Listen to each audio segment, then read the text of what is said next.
layers to go from just, nature in partnership. Like, this is the beauty of the contrast across this, is there's such, like, they're all in partnership. They're sitting next to each other.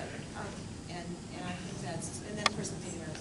That is a very good point, that they are all in partnership. They are little pieces of 2s and 3s up here put together. It's a very good observation. And also, we should see that this very, very delicate grid with this thin thread has tied it all together, because you can almost not see it on the backdrop of the brown sand, but it is there, and there is tying everything together as a grid, right? The story grid, you might say.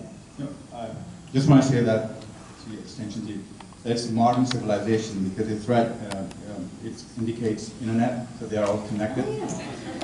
So how about that? Okay, good. Listen, we could go on for quite a while here because there's a lot of stuff. But let's, yes, oh sorry, of course. I wanted to speak a little bit about the process of creating this, really, and my partner, and how much our story took on new development in relation to the other pieces that we hadn't anticipated.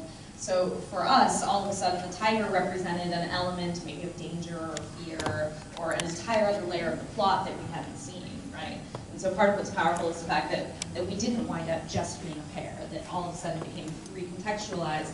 And for me, it became contextualized again when the thread added this meta layer that was either what it was intended to be, right? Whether it's the network, but I think it was you who I actually heard say, "You're wrapping the thread around the bunny's neck. That's horrible," right? So all the different layers that you can get out of that was powerful to me. Yeah. That's a very good note to end on, actually, because these many, many layers is actually what I feel that is the great potential of this method, because it is able to hold the complexity of the apparatus that Mike was talking about in the beginning, that there is always an apparatus enacting the world. Whichever practice we are part of is enacted through a specific apparatus and not some other.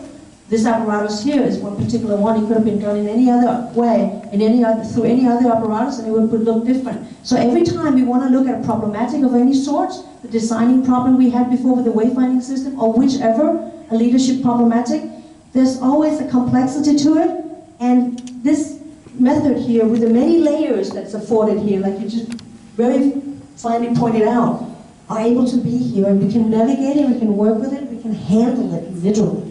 So thank you for participating in this.